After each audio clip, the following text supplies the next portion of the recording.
नमस्कार। निर्माण आईएएस के मेंस थ्रू एनसीईआरटी सीरीज में आप सभी लोगों का स्वागत है। आज के क्लास में हम लोग जो टॉपिक शुरू कर रहे हैं बेसिकली वह टॉपिक है हड़प्पा काल में, सिंधु घाटी सभ्यता के काल में कला का स्वरूप और उसका महत्व, जो कि हम 11th क्लास की जो फाइन आर्ट की किताब है, जो एनसीईआरटी की फाइन आर्ट की किताब है, उसके साथ आप लोगों को कंटिन्यू करेंगे। आज हम उसको जानेंगे। जो टॉपिक हम जानने वाले हैं कि कला के रूप कौन कौन से थे। मुख्य रूप से हड़प्पा काल में, हड़प्पा सभ्यता में सबसे पहले हम जानेंगे कि कला के रूप कौन कौन से थे। ठीक है। फिर हम जानेंगे कला के रूप का मतलब है कि वहां पर मूर्तियां, मुहरे, मृदभाण और आभूषण।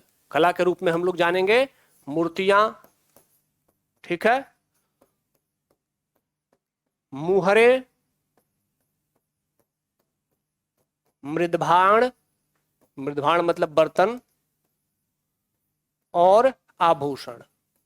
ठीक है, इनको जानेंगे। फिर हम जानेंगे इसके बाद कि इन कला के रूपों में कलात्मकता कितनी थी।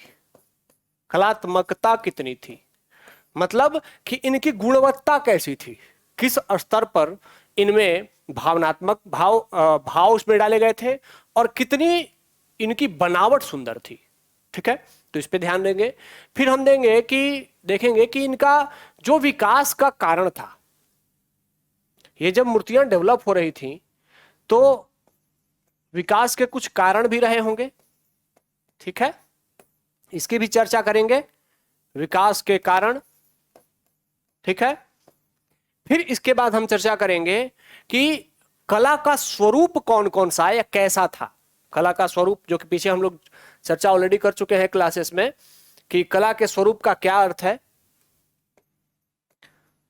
कला का स्वरूप का मतलब कि कला का जो वहां कला के रूप में जो मूर्तियां, मुहरे, मृदभाण और आभूषण प्रस्तुत किए गए थे, इनका भौतिक पक्ष कैसा था और दार्शनिक पक्ष कैसा था। ठीक है, भौतिक पक्ष और दार्शनिक पक्ष। ठीक है, दार्शनिक पक्ष, क्योंकि यूपीएससी आजकल इसी दार्शनिक पक्ष से ज्यादा प्रश्नों को पूछने की प्रोबेबिलिटी बढ़ा रहा है, तो हम इधर जाने का प्रयास करेंगे। ठीक है, और फिर उसके बाद अंत में जानेंगे कि हड़प्पा काल में जो कलाकृतियां विकसित हुई उनका महत्व क्या रहा। महत्व कैसा रहा, तो महत्व हम देखेंगे तात्कालिक, कि उस काल में कला को कितना महत्व दिया गया, और दूसरा दीर्घकालिक। दीर्घकालिक का मतलब कि वर्तमान भारतीय समाज पर या वर्तमान भारतीय कला पर हड़प्पा कालीन कला का कितना प्रभाव पड़ा। ठीक है, तो ये आज के टॉपिक में हम इतने सारे टॉपिक को अमलगमेशन करके साथ मिला करके डिस्कस करने वाले हैं। ठीक है, इससे आपको पता लगेगा कि NCERT is really the best sources to read. लेकिन एनसीईआरटी के साथ कुछ चीजें अगर एडिशनल मिल जाएं तो वो आपको यूपीएससी के मेंस के आंसर राइटिंग के लिए द बेस्ट हो जाती हैं। ठीक है, तो वो जो एनसीईआरटी के साथ जो चीजें थोड़ी एडिशनल ऐड करनी है वो हम इसमें ऐड करके आपको अपडेट कर देंगे। ठीक है, तो चलिए सबसे पहले शुरुआत करते हैं। देखिए, जो मूर्तियां मिली हैं, सबसे पहले हम मूर्तियों पर ही आते हैं। ठीक है, पत्थर की मूर्तियां, सिंधु घाटी सभ्यता से, ये फाइन आर्ट की किताब ही है। सिंधु घाटी सभ्यता से पत्थर और मिट्टी दोनों मूर्तियां मिली हैं। बहुतायत संख्या में दोनों मिली हैं। पत्थर की मूर्तियां भी पर्याप्त मिली हैं, हालांकि मिट्टी की जो मूर्तियां मिली हैं, जिसे हम मृंड मूर्तियां कहते हैं, उनकी संख्या बहुत ज्यादा है। ठीक है, पत्थर की मूर्ति में जो मूर्तियां मिली हैं, पत्थर की मूर्तियों में प्रस्तर मूर्ति। प्रस्तर मूर्ति में कौन कौन सी मूर्तियां प्रमुख है भाई, तो इसमें देखिए जहां से प्रश्न बनने की प्रोबेबिलिटी है वही हम पढ़ेंगे। ठीक है, बेकार की चीजों को नहीं पढ़ेंगे, या वैसी चीजें जो कि प्रश्न के लिए पर्याप्त नहीं है वहां हमें नहीं जाना है। जहां से प्रश्न बन सकते हैं, जैसे यहां से प्रस्तर की एक मूर्ति मिली है मोहनजोदाड़ो से, पुरोहित की मूर्ति। आप लोगों ने शायद देखा होगा, अगर नहीं देखा होगा तो आज देखेंगे, पुरोहित की मूर्ति। ठीक है, दूसरी क्या मिली है? दूसरी मिली है एक नर्तकी की मूर्ति। ठीक है, नर्तकी की मूर्ति। ठीक है, तीसरा एक महत्वपूर्ण मूर्ति रहा है वृषभ का मूर्ति, वृषभ की मूर्ति भी मिली है वहां से। और चौथा, वृषभ की मूर्ति के बाद एक पुरुष का धड़ मिला है, वह भी बहुत इंपॉर्टेंट है, पुरुष धड़। ठीक है, तो इससे इन सभी मूर्तियों को हम देखेंगे, फिर इनका महत्व क्या है, कला की दृष्टि से क्या महत्व है, भावना की दृष्टि से क्या महत्व है, और तत्कालीन और आधुनिक कला को किस तरीके से इन मूर्तियों से स्पष्ट किया जा सकता है, समझा जा सकता है। ठीक है, तो आइए सबसे पहले आते हैं पत्थर की मूर्तियों के बारे में। तो देखिए, जो हड़प्पा काल में पत्थर की मूर्तियां मिली हैं, मुख्य रूप से हड़प्पा काल में जो मूर्तियां मिली है वो मुख्य रूप से पत्थर, कांसा और मिट्टी की बनी है। मतलब वो जो मूर्तियां हैं वो पत्थर की भी हैं, कांसे की भी हैं और मिट्टी की भी हैं। इन मूर्तियों में एक बात ध्यान रखा गया है कि इन मूर्तियों को त्रिआयामी, मतलब थर्ड डायमेंशनल, मतलब कि अगर आप किसी भी एंगल से उसको देखें तो उसके पूरे लंबाई, चौड़ाई और ऊंचाई तीनों दिख जाए। आज कहते हैं ना त्रिआयामी चित्रण, त्रिआयामी चित्रण की बात आज हम कर रहे हैं। हड़प्पा काल में जो मूर्तियां बनाई गई थी वो थ्री डायमेंशनल उस समय बनाई गई थी, तो त्रिआयामी मूर्तियां बनाई गई हैं। इस समय यह भी ध्यान रखा गया है कि वहां पर दो ऐसी मूर्तियां मिली हैं जिससे कि वहां के समाज के बारे में एक विशेष जानकारी मिलती है, जिसमें एक पुरुष का धड़ मिला है। पुरुष का धड़ जो मिला है वो मैं दिखा देता हूं। यह पुरुष का धड़ है, आप लोगों को दिख रहा होगा, यह पुरुष का धड़ मिला है। ठीक है, इस पर भी आएंगे। और दूसरा, एक पुरोहित की मूर्ति मिली है। ठीक है, इस मूर्ति को लोगों ने पुरोहित की मूर्ति माना है। हम आएंगे क्यों माना गया है, पुरोहित की मूर्ति क्यों कहा गया है, क्या महत्व है इसका, इस पर भी आते हैं। साथ ही यह भी ध्यान रखना है आपको कि इनमें ये जो पुरोहित की मूर्ति बनी है, इनकी बनावट देखिए, इनके दाढ़ी को, इनके बियर्ड्स को सलीके से लग रहा है कि सजाया गया है। मतलब सलीके से अगर दाढ़ी सजाई गई है तो ये जरूर कोई विशेष व्यक्ति रहे होंगे, तभी इनके बारे में इनकी आकृति सुंदर बनाई गई है। ठीक है, इन्हें कैसे दिखाया गया है, ये जो पत्थर यूज किया गया है बनाने के लिए वो एक सेलखड़ी पत्थर है, और सेलखड़ी पत्थर पर इन्हें साल ओढ़े दिखाया गया। आप लोगों को दिख रहा होगा कि ये साल ओढ़े हुए हैं, एक साइड खुला है और एक साइड कंधे पर इन्होंने साल ओढ़ा है। यह साल कैसा है, तो यह साल तिपतिया साल, तिपतिया डिजाइन है। ये तिपतिया डिजाइन का मतलब 3 पत्तों का, यहां पर देखिए ऐसे ऐसे 3 पत्तों की डिजाइन वाले साल ये ओढ़े हुए हैं। अब इससे क्या पता चलता है भाई, कि एक तो कि ये व्यक्ति विशेष है। ठीक है, दूसरा तिपतिया साल मतलब कि यहां पे जो लोग होते थे ये साल बनाना और उस पर डिजाइन करना भी जानते थे। ठीक है, और फूलों की डिजाइन की गई, इसका मतलब है कि प्रकृति से भी जुड़े हुए लोग थे, प्रकृति का सम्मान करते थे, क्योंकि अपने पहनावे में प्रकृति को शामिल कर रहे हैं। ठीक है, फिर त्रिफुलिया नमूना था, इसमें दिखाया गया है कि इनकी आंखें कुछ लंबी हैं। इन सब चीजों पे गौर कीजिएगा जो आज हम लोग बात करने वाले हैं। आंखें कुछ लंबी हैं जो आप लोगों को देख के लग रही होंगी। ठीक है, आधी बंद है और ध्यान अवस्था में है। अब आंखें अगर लंबी हैं तो अब आप लोगों को सोचना है कि इस कलाकृति से हड़प्पा काल में रहने वाले लोगों के बारे में क्या जानकारी मिल सकती है। तो आंखें लंबी हैं तो मानव की जो रेस है, जो प्रजाति है, उसमें किस प्रजाति की आंखें लंबी होती हैं और थोड़ी छोटी होती हैं।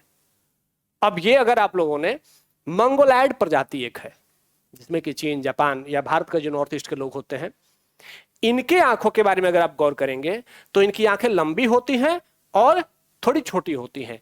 तो इनकी इस पुरोहित की मूर्ति को देख करके, इनकी आंख को देख करके ऐसा लगता है कि शायद ये मंगोलायड नस्ल की आंखें हैं। ठीक है, तो एक हमें पता चल गया इस कलाकृति को देख करके कि कला उन्नत है। इस कला से, इस मूर्ति से हमें यह भी पता चला कि हड़प्पा काल में जो लोग रहते थे उसमें मंगोलायड मूल के लोग भी शामिल थे। ठीक है, क्षेत्र हमें ऑलरेडी पता है कि भारत, पाकिस्तान और अफगानिस्तान का जो रीजन था इसमें रहते थे। तो इससे यह भी पता चलता है कि पहले इस क्षेत्र में भी मंगोलायड मूल के लोग रहते थे, बाद में वे यहां से रिप्लेस्ड हो गए। ठीक है, ध्यान अवस्था में है, इनको दिखाया गया है, आंखें हल्की बंद हैं, चौड़ी हैं, ध्यान अवस्था में है। तो ध्यान अवस्था में कौन होगा? कोई पूजा कर रहा होगा व्यक्ति।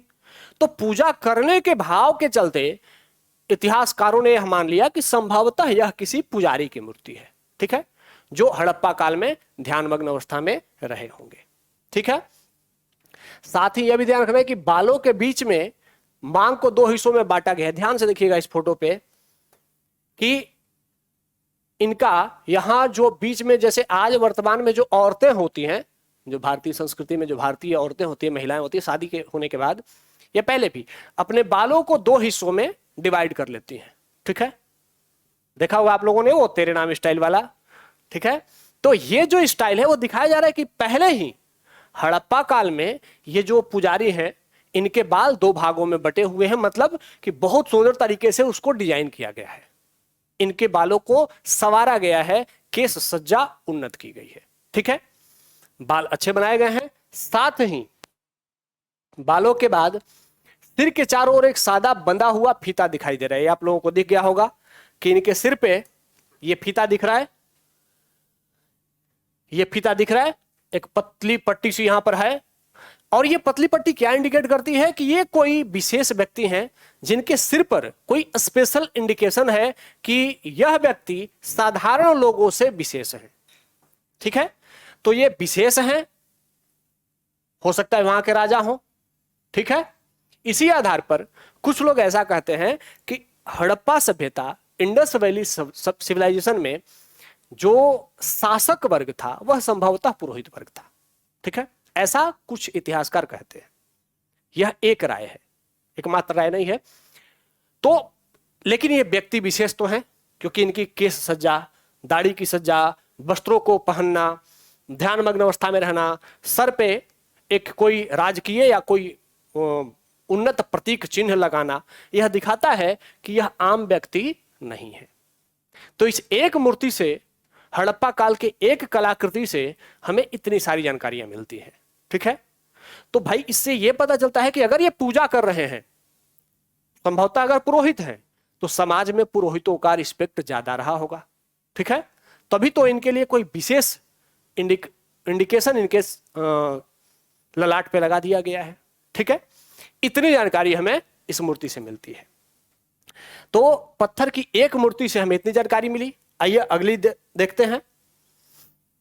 अगली मूर्ति जो कि बहुत ही इंपॉर्टेंट है हड़प्पा सभ्यता में, वह है नृत्यरत कांस्य की मूर्ति। ये एक महिला है, महिला की मूर्ति बनाई गई है। इनको देख करके आप लोगों को कुछ चीजें, जो कि अगर आप भारतीय नृत्य शैली से परिचित होंगे तो भारतीय नृत्य शैली में एक मुद्रा है। अगर आप लोगों ने कभी भगवान कृष्ण को बांसुरी बजाते हुए देखा होगा फोटो में या फिर किसी सीरियल में, या अगर कहीं पढ़ा होगा तो उसमें पढ़ा होगा कि वह भगवान कृष्ण जो होते थे वो त्रिभंग मुद्रा में बांसुरी बजाया करते थे। तो त्रिभंग मुद्रा क्या होती है भाई? त्रिभंग मुद्रा का मतलब होता है कि शरीर जो होता है वह तीन भाग में टेढ़ा होता है। यहां देखिए,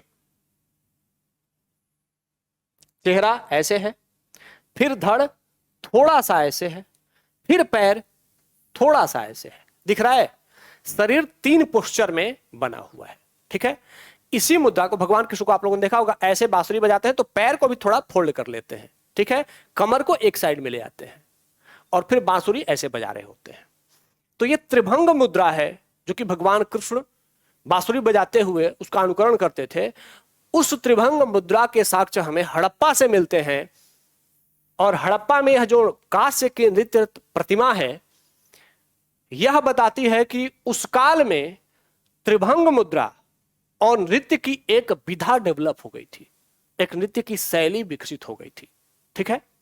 इनके बारे में जानकारी क्या है कि इनकी ऊंचाई 4 इंच की है, 4 इंच की ये मूर्ति मिली है, मोहनजोदाड़ो से मिली है, 4 इंच की ये मूर्ति मोहनजोदाड़ो से पाई गई है।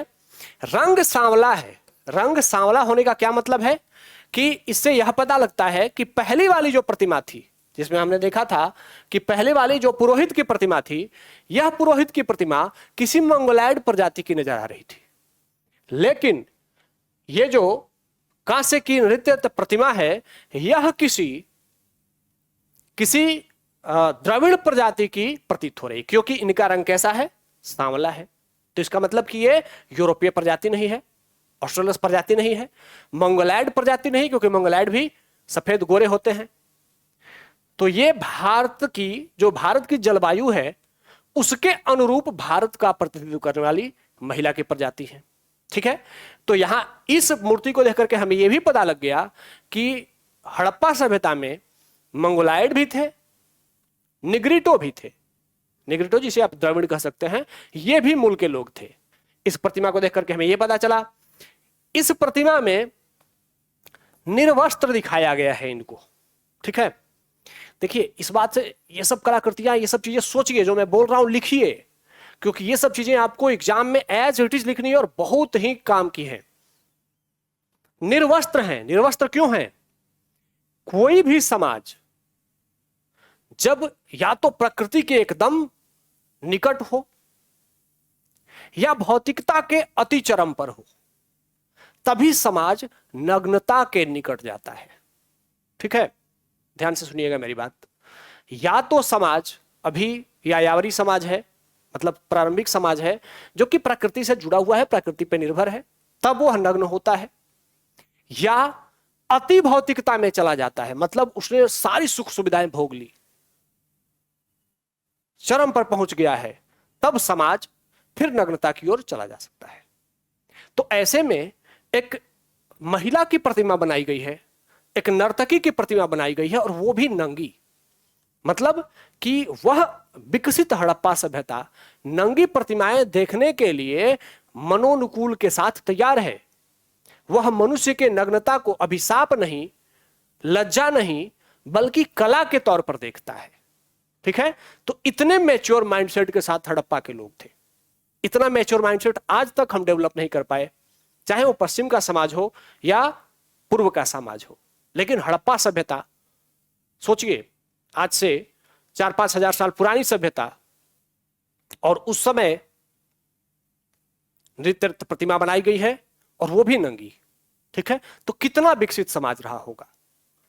फिर क्या है? लंबे केस हैं, बाल लंबा है, जो कि नारी सुलभ गुण है, क्योंकि पुरुषों के बाल सामान्य रूप से छोटे होते हैं, महिलाओं के बाल प्राचीन काल से ही लंबे लंबे रहे हैं।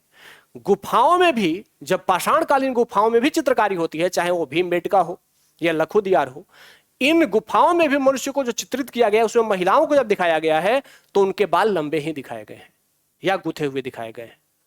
तो इससे पता चलता है कि जो महिलाएं होती थी हड़प्पा काल में, वे अपने बालों को लेकर के बड़ी सजग थी और वे लंबे बालों को रखना पसंद करती थी।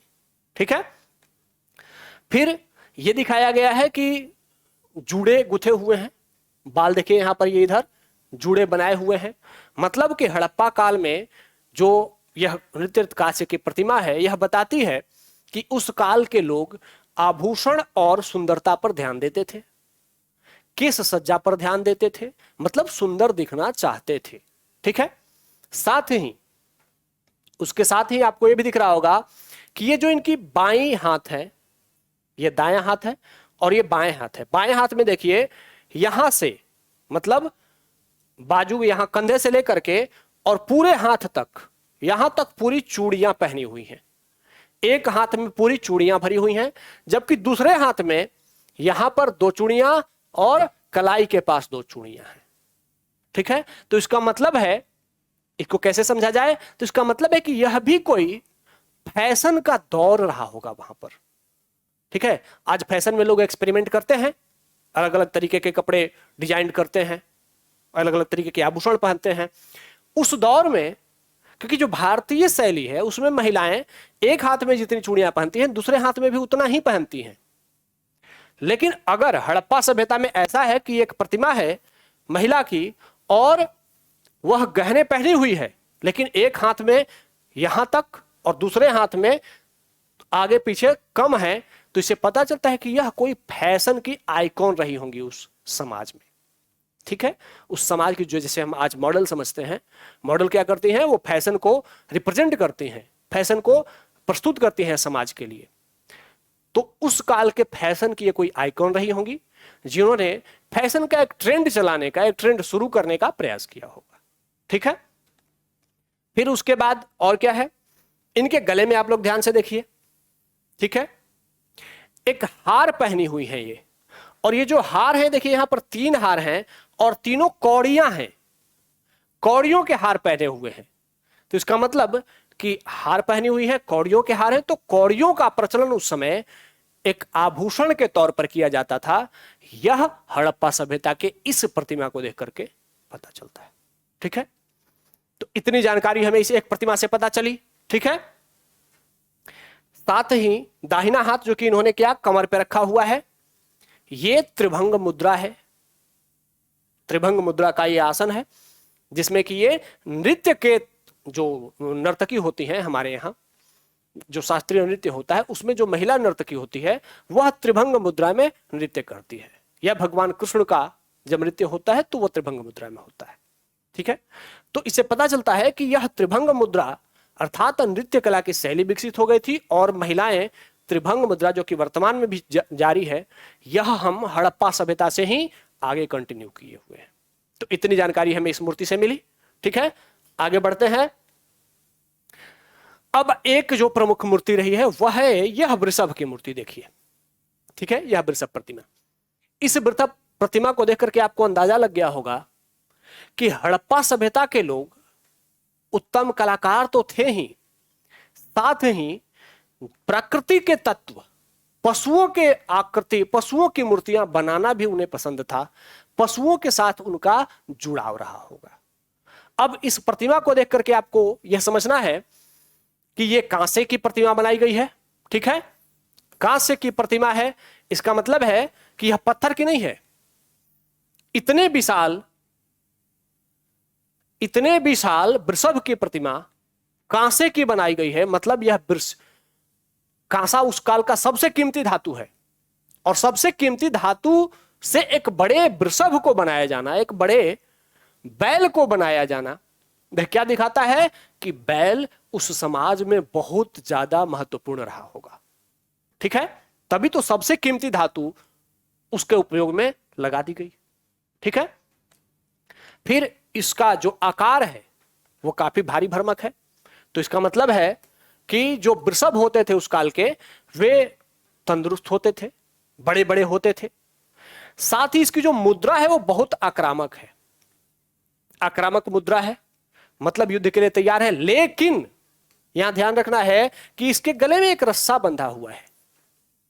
इसके गले में एक रस्सा बंधा हुआ है का क्या मतलब है कि मनुष्य ने, हड़प्पा काल के मनुष्य ने बड़े बड़े बैलों और भैंसों को क्या करना शुरू कर दिया था, पालतू बना करके रखना शुरू कर दिया था। आक्रामक है, लेकिन इसके गले में देखिए यहां पे रस्सी बंधा हुआ है और इससे पता चलता है कि यह पालतू है। ठीक है, तो वृषभ को पालने का महत्व क्या है? 2 ही महत्व हो सकता है, या तो इसका कोई धार्मिक महत्व रहा हो, इसकी पूजा का महत्व रहा हो तो लोग पूजा के तौर पे इसको रखते होंगे, या फिर जब दूध दही का उपयोग करना हो तो वहां पर प्रजनन के लिए इसको रखा जाता होगा। ठीक है, तो ये 2 परिस्थितियां हो सकती हैं कि इनको इसलिए ऐसा रखा गया होगा। ठीक है, अगला आता है ये पुरुष का धड़। ठीक है, इस पुरुष के धड़ में आपको दिख रहा होगा कि ये लाल बलुआ पत्थर से बनी हुई है। लाल दिख रहा है आकृति, और साथ ही इस लाल आकृति में पेट कुछ निकला हुआ दिख रहा है आप लोगों को? पेट निकला हुआ दिख रहा है।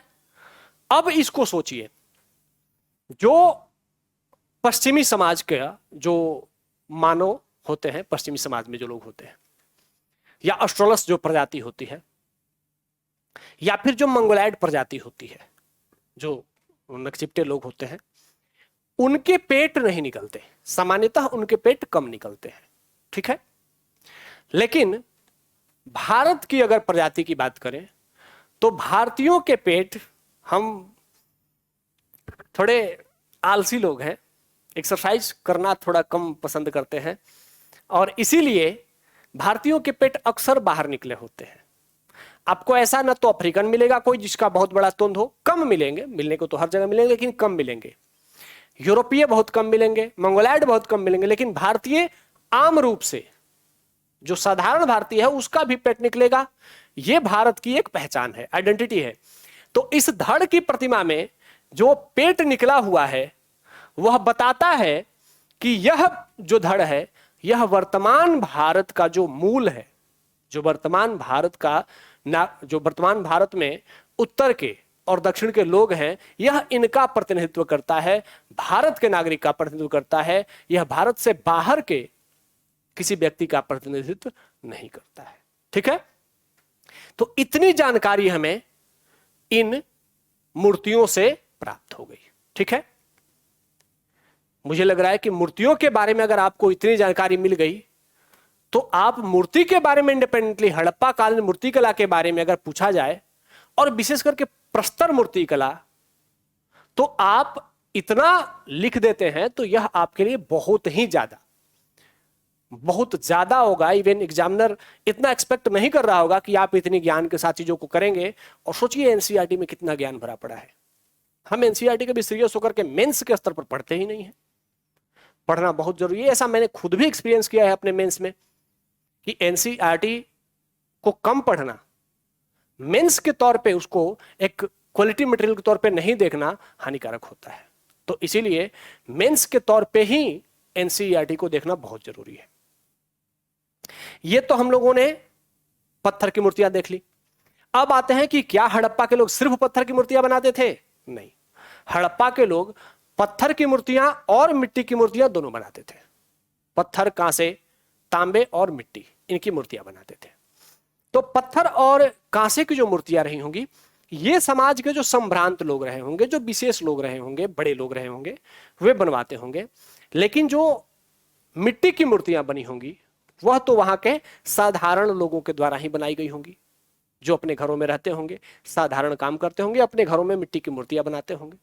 तो आइए अब मृंड मूर्ति कला, जिसे हम साधारण शब्दों में टेराकोटा कहते हैं, उनके बारे में जानते हैं कि टेराकोटा कला हड़प्पा काल में कैसी थी। ठीक है, देखिए मृंड मूर्ति कला, टेराकोटा। अब ये एक मिट्टी की मूर्ति है, आप लोगों को दिख रही होंगी, कालीबंगा से मिली है। कालीबंगा एक शहर है राजस्थान में। कालीबंगा, काले रंग की चूड़ियां, उसका अर्थ होता है। तो कालीबंगा से ये जो मूर्ति मिली हुई है, ध्यान से देखिए आप लोग, इसमें ये मिट्टी के हैं लेकिन इनकी बनावट इतनी उन्नत है। एक महिला की मूर्ति है, कमर के साइज से आप लोगों को लग रहा होगा, स्तन भी है, लेकिन इनके सर पे एक ताज दिखाया गया है, एक मुकुट दिखाया गया है। ठीक है, साथ ही उन्नत गहने पहने हुई हैं, पूरे कमर से लेकर के पेट और गले में हर जगह गहने पहने हुई हैं। ठीक है,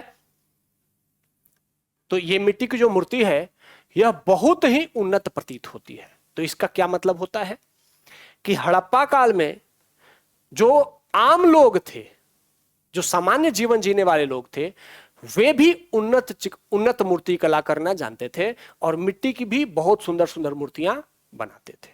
ठीक है, अब देखिए पहले कुछ जान लेते हैं कि यहां जो मिट्टी की मूर्तियां मिली हैं उनमें से अधिकांश मूर्तियां मातृ देवी की प्रतिमाएं रही हैं। मातृ देवी की प्रतिमाएं का मतलब कि महिला मूर्ति ज्यादा संख्या में मिली है। हड़प्पा में, सिंधु घाटी, संपूर्ण सिंधु घाटी सभ्यता में जो विशेष मूर्तियां बनी है, विशेष मूर्तियों का कहने का सेंस है कि वो पत्थर और अगर कांसे की बनी है, तांबे की बनी है, तो वह मूर्तियां, वैसी मूर्तियां पुरुषों की ज्यादा मिली हैं। लेकिन जो मिट्टी की मूर्तियां बनी हैं उनमें बहुत अधिक संख्या मातृ देवी की है, महिला मूर्ति की है। अब इसका क्या मतलब है भाई? जो संभ्रांत लोग हैं वो पुरुषों की मूर्तियां बनवा रहे हैं, लेकिन जो साधारण लोग हैं वे महिलाओं की मूर्तियां बना रहे हैं। और विशेष लोग कम संख्या में होते हैं, साधारण लोग बहुत ज्यादा होते हैं। तो साधारण लोगों की संख्या बहुत ज्यादा है और साधारण लोगों की मूर्तियां भी बहुत ज्यादा है। तो हड़प्पा से बहुत बड़ी संख्या में मिट्टी की मूर्ति मिली है, जिन्हें हम मातृदेवी मूर्ति कहते हैं। अब प्रश्न ऐसे ही पूछ लिया जाएगा कि हड़प्पा काल में, अगर यूपीएससी पूछना चाहे हड़प्पा कालीन कला पर, हड़प्पा कालीन कला पुरुष प्रधान और स्त्री प्रधान दोनों साक्ष्यों को प्रस्तुत करती है। आप अपने तर्क के साथ उस काल के समाज के बारे में बताएं। अब उन्होंने कह दिया कि पुरुष प्रधान भी समाज दिखता है, महिला प्रधान भी समाज दिखता है, और यह कहां से दिखता है? हड़प्पा कालीन कला से। आपको क्या करना है? आपको उसी कला का परीक्षण करके और फिर निष्कर्ष बताना है कि हड़प्पा कालीन समाज कैसा था। ठीक है, पुरुष केंद्रित समाज था कि महिला केंद्रित समाज था। कुछ जो बेसिक किताबें हैं जो स्टैंडर्ड बुक नहीं मानी जाती हैं, उनमें अगर आप पढ़ेंगे तो बहुत सारी जगहों पे मिल जाएगा कि हड़प्पा समाज मातृस्वतात्मक समाज था। लेकिन यह एक इमेच्योर कंक्लूजन है, क्योंकि हड़प्पा समाज मातृसत्तात्मक समाज अगर होता तो जो बड़े संभ्रांत लोग हैं वे जो मूर्तियां बनवा रहे हैं उनमें भी महिला मूर्ति की संख्या ही अधिक होती। ठीक है, साथ ही हड़प्पा सभ्यता के बारे में आप लोगों ने साधारण रूप से पढ़ा होगा कि हड़प्पा सभ्यता में लोग विदेश व्यापार करते थे और हड़प्पा सभ्यता एक व्यापारिक सभ्यता थी। उस काल में लोग बैलगाड़ी, बैलगाड़ी या खच्चर पे माल लाद करके दूर दूर तक व्यापार करने जाते थे। मतलब कि व्यापार केंद्रित समाज था। क्या महिलाएं समुद्र पार व्यापार करने जाती थी उस समय? क्या आज जाती हैं? क्या उस काल की महिला बैलगाड़ी या खच्चर पे बैठ करके सामान लेकर के दूर दूर तक व्यापार करना संभव था? नहीं था। ये तो पुरुष कर रहे होंगे सामान्य रूप से। तो जब अर्थव्यवस्था पुरुष केंद्रित है तो फिर राजनीति महिला केंद्रित कैसे हो जाएगी? लेकिन यह एक तर्क का विषय हो सकता है, लेकिन बहुत सारी किताबों में क्या है लिख दिया गया है सीधे कि हड़प्पा कालीन समाज मातृसत्तात्मक समाज था। यह कंक्लूजन ही नहीं है। कोई भी इतिहासकार ऐसा दावा नहीं कर सकता है कि पुरुष केंद्रित समाज था कि मातृ केंद्रित समाज था। क्यों नहीं कर सकता है? क्योंकि हड़प्पा काल की जो लिपियां हैं वो आज तक नहीं पढ़ी गई हैं। हड़प्पा काल की जो मूर्तियां हैं, जो मुहरे हैं, उन पर लिपि बनाई गई, लेकिन वो लिपि आज तक नहीं पढ़ी गई है। तो हम यह कंक्लूजन देने की स्थिति में नहीं है कि समाज कैसा था। ठीक है, तो अब आते हैं कि विशेषताएं इनकी जानते हैं। तो मातृदेवी की प्रतिमाएं जो मिट्टी की बनी है वो बहुत अधिक संख्या में महिला मूर्ति बनी है, और ये कालीबंगा और लोथल से बड़ी अधिक संख्या में पाई गई हैं।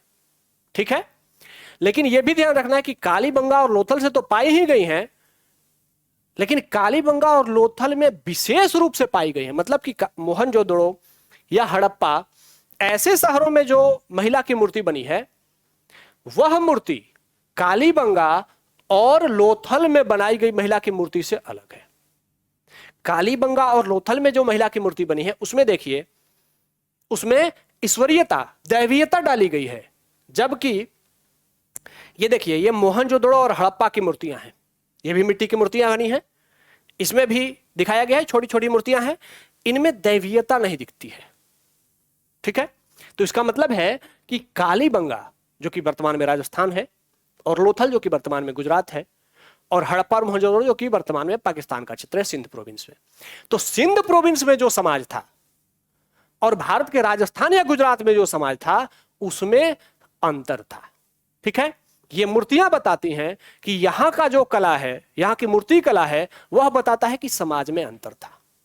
ठीक है, कभी आप लोगों ने ऐसे ना सोचा होगा ना पढ़ा होगा, लेकिन यूपीएससी तो पूछता है भाई, पूछ सकता भी है, आगे भी पूछ सकता है कि हड़प्पा कालीन मिट्टी की मूर्तियां कैसे हड़प्पा कालीन समाज में विविधता को प्रस्तुत करती हैं। आपने सोचा होगा तो बढ़िया बात है, लेकिन मुझे लगता है नहीं सोचा होगा। और ये कौन बताता है? ये बताती हैं वहां से अलग अलग क्षेत्रों में लोथल और कालीबंगा से जो मूर्तियां मिलती हैं और जो हड़प्पा और मोहनजोदड़ो से मूर्तियां मिलती हैं। ठीक है, तो मिट्टी की मूर्तियां भी हमने देख ली। अब आगे बढ़ते हैं, मुद्राएं, मुहरे। देखिए हड़प्पा काल में अगर हम इतिहास की बात करें, वहां की कलाकृति की बात करें, तो उसमें सबसे अधिक महत्वपूर्ण जो है वो हड़प्पा की मुहरें ही हैं। ठीक है, तो यह टॉपिक, हड़प्पा का मुहर का टॉपिक हम लोग कल शुरू करेंगे। ठीक है, और उसके बाद हड़प्पा कालीन कला को आगे कंटिन्यू करेंगे। बहुत वेरी वेरी इंपॉर्टेंट टॉपिक है। मैं आप लोगों को रिकमेंड करूंगा कि आप लोग एक बार जो फाइन आर्ट की 11th क्लास की एनसीईआरटी है उसके इस टॉपिक को, हड़प्पा कालीन मुहर टॉपिक को जरूर पढ़ लीजिएगा, ताकि हम जब नेक्स्ट क्लास में आपके सामने आए तो आपको चीजें बहुत आसानी से समझ में आ सके। ठीक है, तो आज के लिए इतना ही। धन्यवाद। जय हिंद।